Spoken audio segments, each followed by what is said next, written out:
Our story begins with a little town called Middayville, who's currently in the middle of its holiday season.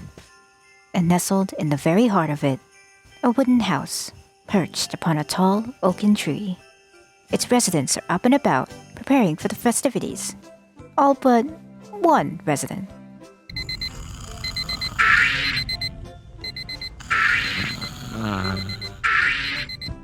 Yeah.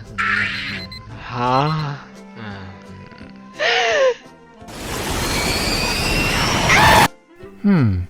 I wonder if Jelly was able to wake Daniel. Guess so. Oh, lively this morning. Must be the holiday spirit kicking in. Or the bruise.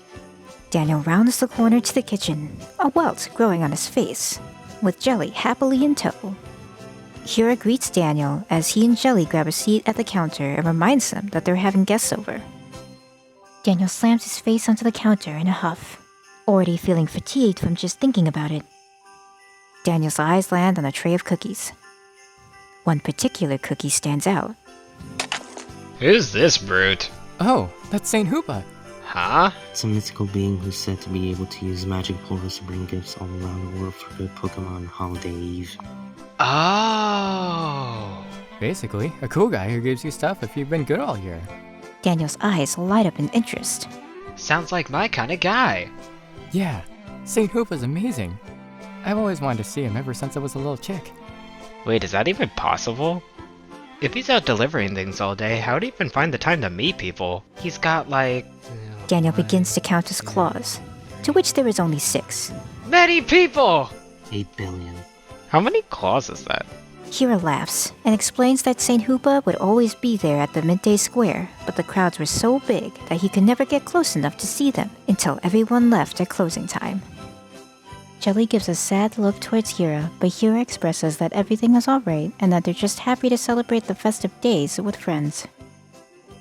Well, that's buns. If I was there, I would have told them all to scram. Then the cops would have told you to scram.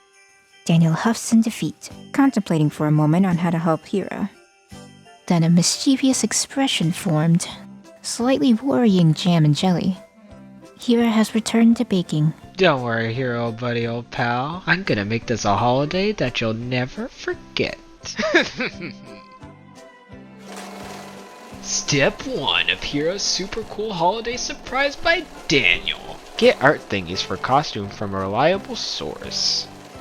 Step 2. Get gifts. Cry.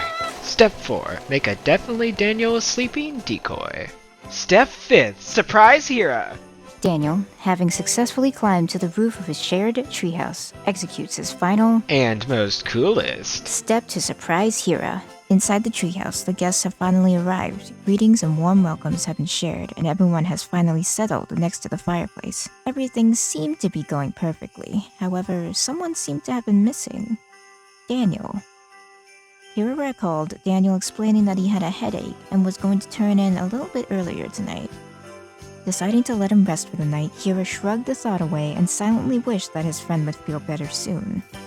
Daniel wiggles his way through the stack, with the sack of gifts in claw, when suddenly, I'm stuck. Daniel sighs, trying his best to clamber free, but to no avail. Realizing his situation, Daniel starts to panic, hammering the walls of the chimney, shouting, What's that noise? Jelly wildly waves their arms, miming what seems to be some sort of an answer. St.Hoopa. Hira's heart races with excitement and panic. Huh. Well, that is St.Hoopa's laugh. An ugly laugh. Why is everyone so mean to me? Shuffling everyone around, Hira nervously says, Everyone, we should pretend to be asleep. That way we don't disrupt St.Hoopa while they do their job. and with that, everyone scrambled under some blankets. The cookies from earlier are set in their place. Hira checks in on Daniel and finds that he's still asleep. After making sure everything's set, Hira turns to the fireplace, double-checking that it's clear enough for St.Hoopa to get through. But upon dusting, a few ashes tickle Hira's nose and a large and fiery explosion set upon the logs in the fireplace, igniting them and St.Hoopa instantly. Oopsies. No worries, everyone. I'll just... Saren splashes the fireplace with water, to which Hira is very grateful. Jelly and Jam are nestled snug in their bunks. Jam rolls over, facing out the window, spying a peculiar falling object in the sky. Oh, a shooting star. Make a wish. The next morning, as Hira was about to see their friends off, he opens the door and notices a large, soot-covered bag. Curious, he opens the bag to find that it's filled to the brim with gifts. With Saren's help, Hira was able to bring the bag inside and share its contents with everyone. I wonder if Daniel's awake yet. Hira opens the door to Daniel's room to see him sleeping in an odd position in his nightcap. He calls out to him, but only receives a gruff response that he translates from Daniel's speak to mean that he's awake. Being satisfied with that, he takes his leave, passing Jam on his way back to the living room. Jam approaches Daniel, noticing his charred leaf sticking out of his cap. They smile and leave a small present on his nightstand. A rectangular golden box with a note to Daniel written in a strong font. Happy holiday, Daniel. We found this gift for you at the bottom of that bag that was left outside. Jam turns and makes their leave. Daniel groggily, but gently, maneuvers his way over to the box. Huh? For me? He grabs the small gift and turns over the tag. The note reads, Daniel, I've noticed your efforts to try to help your friend feel better, and while they never got to meet me, they're in brighter spirits still, all thanks to you.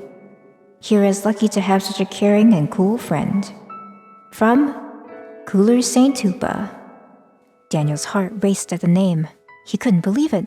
He set the note aside and tore open the package and carefully opened the lid. Inside was a shiny pair of jet black sunglasses with a fancily inscribed Daniel on the arms. Daniel removed his broken ones and placed them gently on his nose. Daniel's eyes watered, his voice shaky as he said, These glasses are too small.